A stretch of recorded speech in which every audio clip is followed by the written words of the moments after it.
Oasis Podcast. It's great to have you join us. I am John Mark Yoder. This is Wayne Weaver, and we are discussing forgiveness.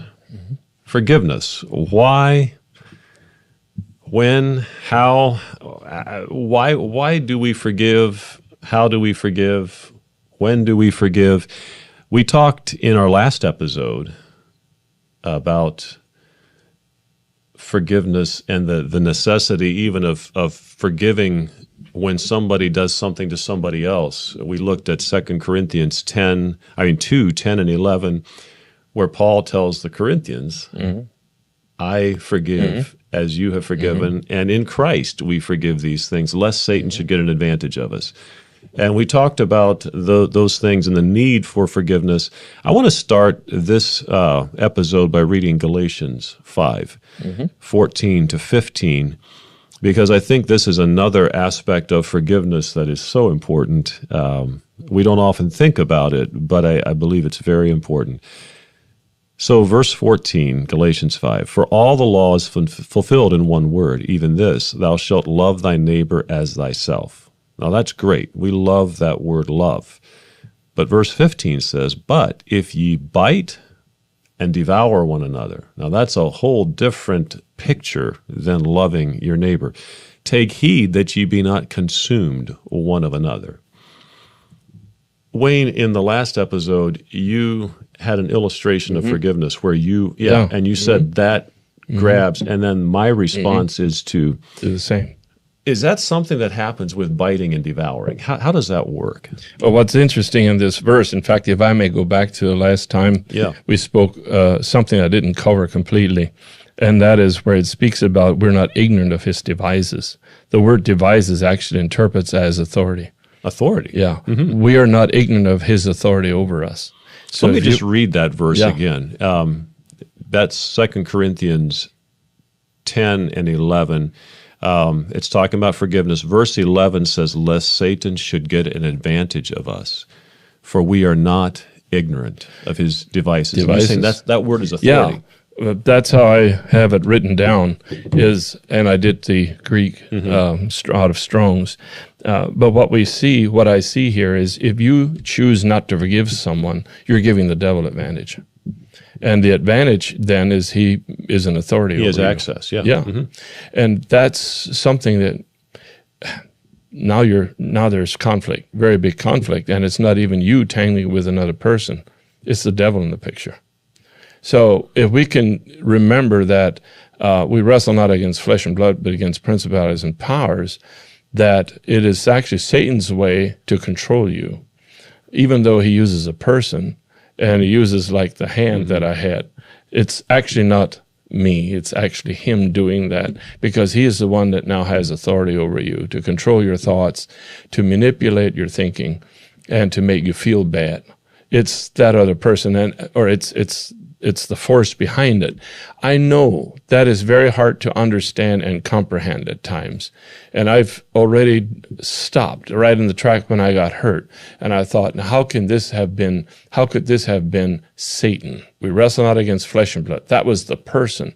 But then what we don't know sometimes is the story behind somebody else doing that. And you wonder, how many times do people cause conflict because of the conflict that they have been in another instance with somebody else. Right. And so when you carry that kind of thing in you and that controls you, you're going to be a lot more susceptible to being under his authority and doing things under Satan's command rather than the love that we are to bear. That's how we overcome, is through love. Well, some of what you're talking about there, and I've heard it described, what you're saying, that take this and put it in the door to keep it from shutting.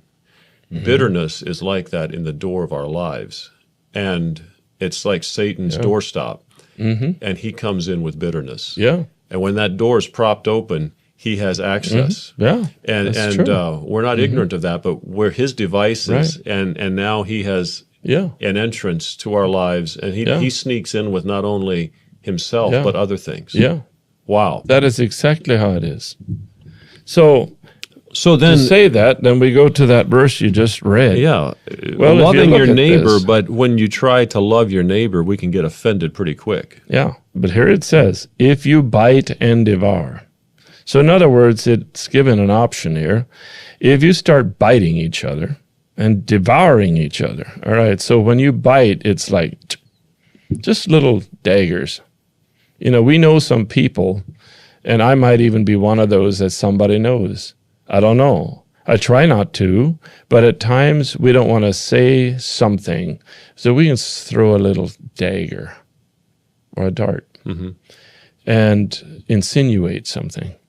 That sometimes is the easy route to say something without saying it. And I know that I've fallen in those traps and have done that myself.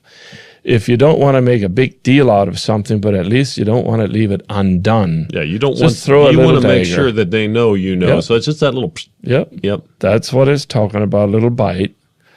And even if you devour each other, now you're really into each other. And you are no good. You are, you know, I've run into this before. You are always a troublemaker. You always giving me problems, you know, and you bite and devour. Now look at the last part. Take heed that you don't destroy each other. Or At be least consumed one of another. Wow. Yeah. Don't destroy each other. The purpose is not to destroy someone. If you have a little conflict, all right, if you have a little conflict, but just don't destroy each other. And I think that's a little bit of something that never gets talked about. It's the biting and devouring, but the destructive part. Let's maintain something in our hearts, even if we do miss in the first two sometimes, maybe. And I'm not giving any right for it. But never devour someone. Never destroy. Well, I mean, never destroy that imagery someone. is Yeah. really jarring. The idea of people literally biting and devouring. You know, Decharacterization.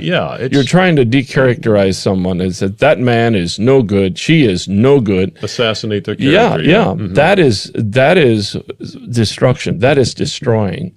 And that should never be what, even if we have a little something, don't destroy each other. You understand what I'm saying? I hear you. Between husband and wife. All right.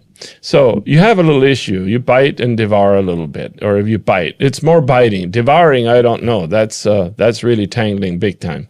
But just a little bite, a little. Just once. I just want it to hurt a little bit because you just hurt me a little bit. I want you to feel that too. Feel the pain. All right. Not going to break the skin. Just No. Yeah. Just Just a little- just a little. bit. Yeah. Just a little bark. Because I have rights too. That is not our subject, whether that we should do that or not, but it happens. That's all I can say. It does happen once in a while. It gets our feelings, yeah. But the whole thing is, but don't try to destroy each other. That to me is on another level. But that's where Satan's advantage comes in, because he seeks to steal, kill, and destroy. And if he can get us to carry bitterness, Yeah. isn't that part of his devices? It is. It He is, wants us absolutely. to then begin to Yeah. destroy each other, because Yeah. that's his goal. So if he has an entrance into our lives through bitterness, he begins to poison our interactions with other people, Right. not only to nip, but to Yeah. actually devour. I remember there was a time, in the years, maybe just say 10 years of our marriage, there was just times when I was right at first we didn't get along, both of us. It was faulted on both sides, there's no question. But then after I found Christ, that took care of a lot of things. We never had to take counseling, never anything like that. It was a surrender to Christ, and you don't need that. Really, that's where we walked. But once in a while, there was this little something in me, and I think in her as well, that would have liked to just insult or just a little bite. All right, and one day I remember I told my wife, Martha, I have made up my mind. We're in a team. It's like a team of horses, and I'm going to pull with you. Will you pull with me? We always seem to be pulling against each other, seeing who can pull the hardest. It was not a unified walking together, but always trying to see which one can, just pulling apart. And I just said, I'm willing and I choose to walk with you. Will you walk with me? And I remember she said, yes, I will walk with you. Wow. And if I look back, that was a point of decision where the bad stuff that was happening, the devouring and all this stuff that we were biting, it stopped. And now there was a going forward, both of us. And I think some of it is to do with a lack of love. And a lack of love comes from a lack of understanding. Mm-hmm. And if I could say that by way of empathy. I remember the Lord gave me a keen sense of having that when and sometimes it goes so much that it's overburdened me that when I see somebody hurting, I really hurt too. I really do, because I look at their lives and I think, what you're going through is just not fair. It's not fair. You're going through all this and it's just, how would I feel if I would have such a non-opportunity or such a mishap or such a unfortunate thing happened to me. And it can be between arguments, between whatever it is. The Lord gave me that compassion. And I felt like this, and I've actually noticed it, that when that compassion is on me, when I pray for someone, they almost always get healed. It's the compassion of Jesus that I sense coming on me, because that's why Jesus, he had that. Mm-hmm. Now, that's an interesting thing, because it leads me, I would love to have you keep that thought and talk about it in context of the next scripture here, which is Mark 11:25-26. And it says, "And when ye stand praying, forgive, if ye have aught against any, that your Father also which is in heaven may forgive you your trespasses. But if you do not forgive, neither will your Father which is in heaven forgive your trespasses." Now, I am thinking of what you said there is that if you are harboring unforgiveness, that compassion wouldn't be there. Exactly that right. Healing wouldn't be there. And could you almost say that your unforgiveness could hinder your prayer? Yeah, very much so. Very much so. Here's one thing that I don't talk about this too often. In fact, here the other Sunday, we had asked people to come up if they need healing. And I found out there's people got healed right at that event. Mm-hmm. People got healed. And I've been told that in this last week now, several people that something happened from their own, people that were even on medication are not taking medication, and they're healed. My thing is, what I've experienced at that moment was a deep compassion. And when I saw the many people come forward that need it, my compassion was enlarged.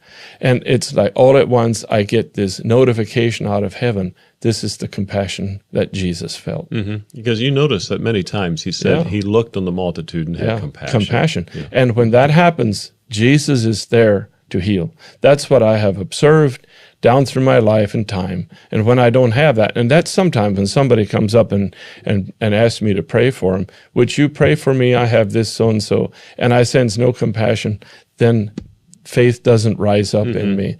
And sometimes it comes because I know background to this whole thing. And so if someone's not quite honest. Anyways, I'm getting sidetracked. I like that. No, man, I think this is good, because one of the things that we do, we often think, well, I can stand praying about something. He's saying, if there is something that I have and God brings it to my mind, go to that person. Well, it's forgive if you have aught. If you have something against somebody, there's something that you need to forgive. And I think, how do you do that? You're in a worship service, and you're just, and God says, "Hey," that brings up a whole other thing yet that I think would be good to talk about, and I didn't pre-think this, but I've run into this. Have you ever had somebody come up to you and say that I've had bad feelings about you? Would you forgive me? and then they walk away. Yeah, I've had that happen, and to me that was an accusation, not Exactly an apology. right. That's horrible. Yeah. Don't ever do that. That is Right. not how the way forgiveness is, because what you're doing is now you're raising up a whole bunch of questions. What did I do? And a lot of times the person is too willing to tell me what I did. And it's actually wasn't that way. A lot of times it's a misconception or perception of what really happened. And they didn't understand. And it's, well, I had heard you. No, that actually wasn't that way.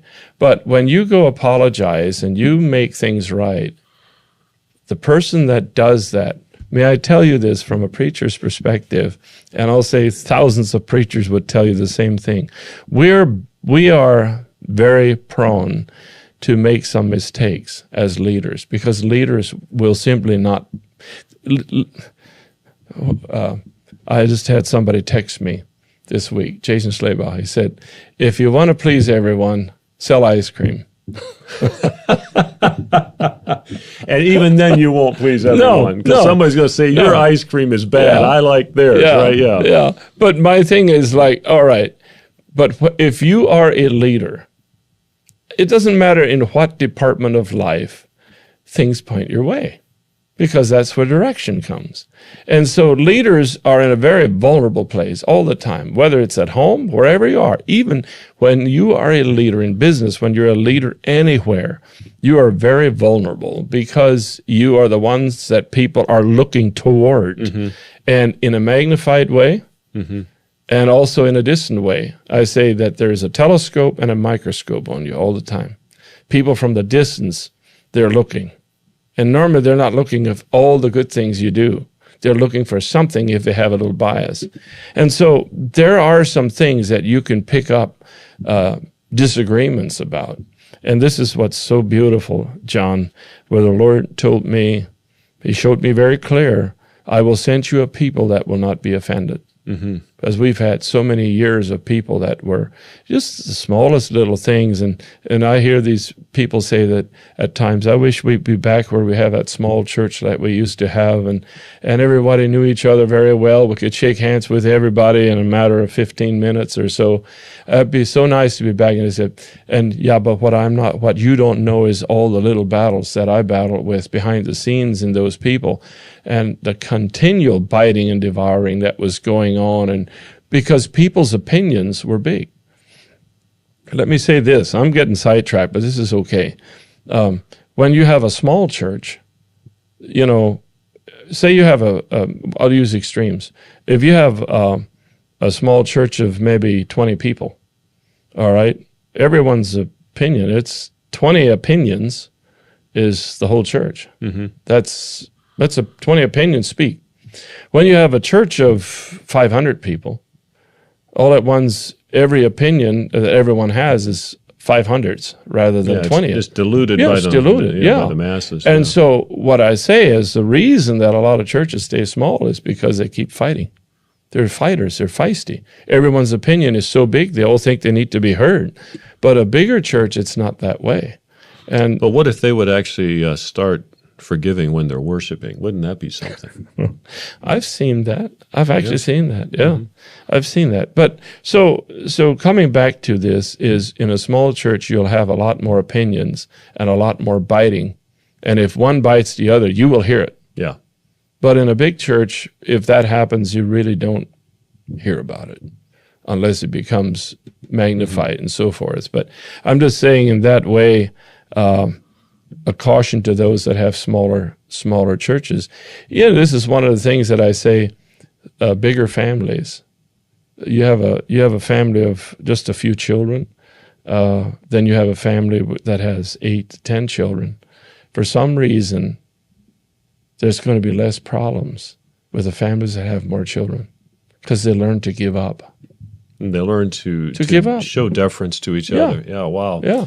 Well, we're going to need to bring this to a close, but I want to read 1 Peter 4, verse 8, and we might actually have to pick up on this in another episode. But 1 Peter 4, verse 8, and we've been talking about this whole thing of forgiveness, And 1 Peter 4, verse 8 says, above all things, have fervent love for one another, for love will cover a multitude of sins. And I'd like to just bring it to a close with that verse. We're going to pick up on that in the next episode, but I think it would be great to, any words on that as we wrap this one up?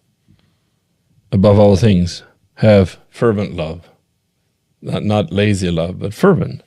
Put something in it. Invest in it among yourselves, for love covers a multitude of sins. Right now, I have a dump truck that, and I loaded up with dirt because I bought it simply because I need several thousand loads out of my place. And I'm in a tourist area, and these tourists pull out in front of you all the time. And it's hard sometimes for even me to go out on the road because there's so many. I like to wait so I don't slow down any traffic. In that case, it's almost, you can sit there for an hour, really, literally. So at times I have to pull out somewhat. So I try to look in the difference and see in the distance to see if there is a tourist. If it's a tourist, then they don't really care. They do it a lot themselves. But here a while back, I was coming into one of the local towns, and one of our church people that I knew pulled out right in front of me. It never bothered me. I knew who it was. Never bothered me. Love covers a multitude. That's exactly right. Wow. And I thought, why is this not bothering me? Because normally, if it's a tourist, it would be like, oh, but then you just get used to it and just put your head down and only hold till 11 o'clock till you can't bear it anymore. But this was a church person, and it never bothered me. And because I knew their heart would be not to do that to me, because I loved that person. Wow. And there's the difference. There is the difference. If you love someone, they about can't hurt you. But if you don't, it's easy to get hurt. Well, that's a good thought. We're going to close on that note because I think that is so good. Remember that. And join us again for the next episode. We continue talking about this. But until then, God bless you and have a great evening. Amen.